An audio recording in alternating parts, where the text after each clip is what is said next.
Lesson 1. Commencement of the Mission.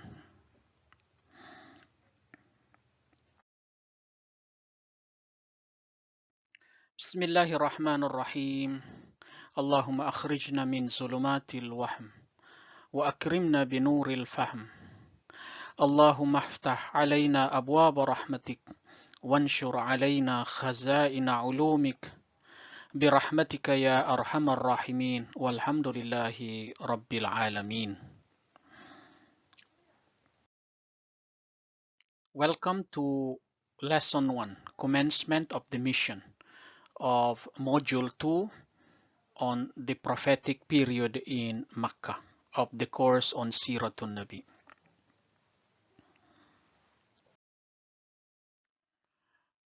It was a man from among themselves who was to lead the Arabs from their sloth of ignorance and depravity into the light of faith and devotion to one God. Because of its geographical position and connection by land and sea routes with the continents of Asia, Africa, and Europe, Arabia had been powerfully influenced by the superstitious beliefs and evil ways prevailing in many parts of these continents. But once it forsook this belief and unbecoming practices, it could, as a result of the same geographical position, easily become the center of enlightenment, radiating guidance and knowledge to the entire world.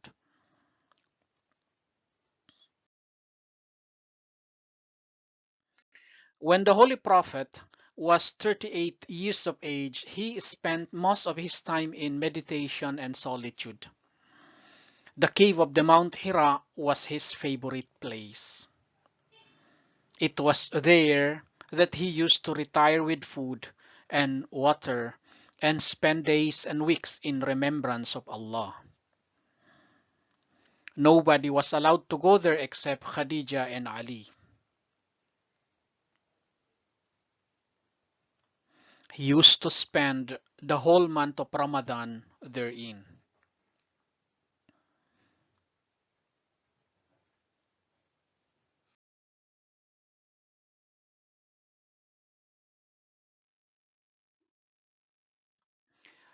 The period of waiting had come to a close. His 40 years of life had varied experiences, and from the world's point of view, he had developed a maturity of mind and judgment. Although in reality, he was the embodiment of perfection from the very beginning. He has said, "I was a prophet when Adam was between water and clay." His heart was overflowing with profound compassion for mankind and a pressing urge to eradicate wrong beliefs, social evils, cruelty, and injustice. The moment had arrived when he was to be allowed to declare his prophethood.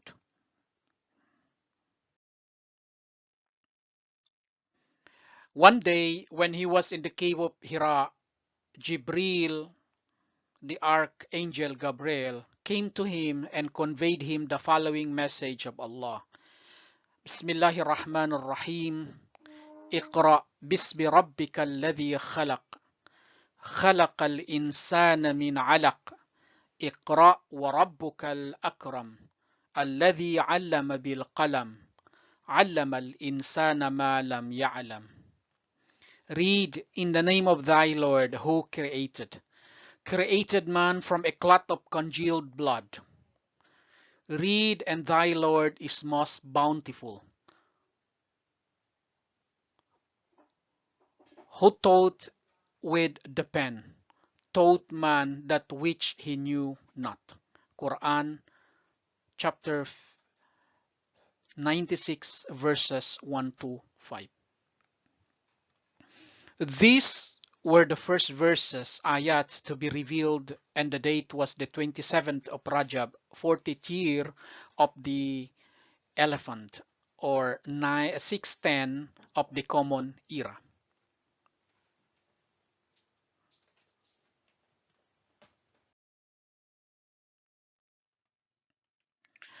The flow of the divine message, which continued for the next 23 years, had begun, and the prophet had arisen to proclaim the unity of God and the unity of mankind, to demolish the edifice of superstition, ignorance, and disbelief, to set up a noble conception of life, and to lead mankind to the light of faith and celestial bliss.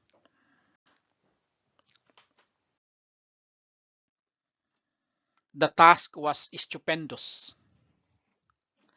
The prophet therefore started his mission cautiously, confining it initially to his own close relatives and friends. He was met with immediate success. His wife Khadījah testified to his truth as soon as he heard the news of the revelation from God. Then his cousin Ali and his liberated slave and adopted son Zayd readily accepted the new faith, Islam, which is submission to the will of God.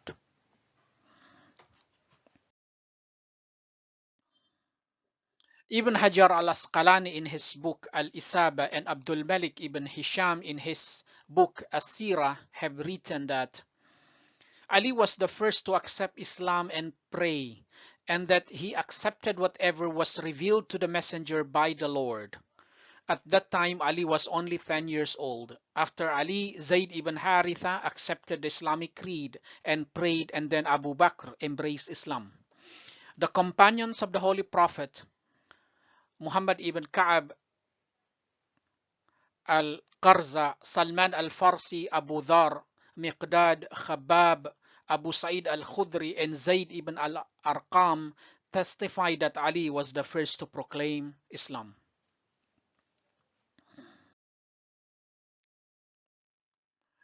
Justice Amir Ali thus writes in his The Spirit of Islam, "It is a noble feature in the history of the Prophet of Arabia, and one which strongly attests the sincerity of his character, the purity of his teachings, and the intensity of his faith in God, that his nearest relations, his wife, beloved cousin, and intimate friends were most thoroughly imbued with the truth of his mission and convinced of his inspiration.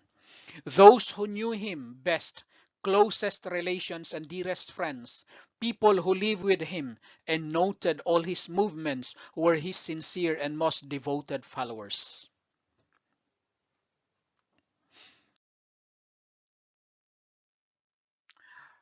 John Davenport writes in his An Apology for Muhammad and the Quran, "It is strongly corroborative of Muhammad's sincerity that the earliest converts to Islam were his bosom friends and the people of his household, who, all intimately acquainted with his private life, could not fail to have detected those discrepancies which more or less invariably exist between the pretensions of the hypocritical deceiver and his actions at home."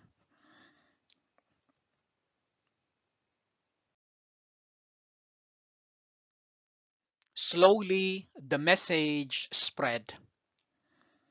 During the first 3 years, he gained only 30 followers. In spite of the cautious and care exercised by the Holy Prophet, the Quraysh were well posted with what was going on. At first, they did not take much note and only jeered at the Prophet and the plight of his followers. They doubted his sanity and thought him crazed and possessed. But the time had come for proclaiming the will of God in public.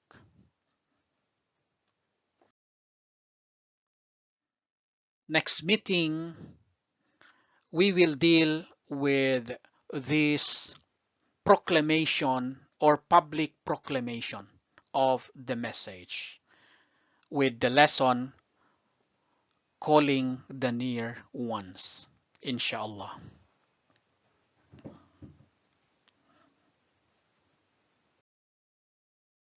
For more similar lessons, subscribe to Wayfaring with Mansoor channel.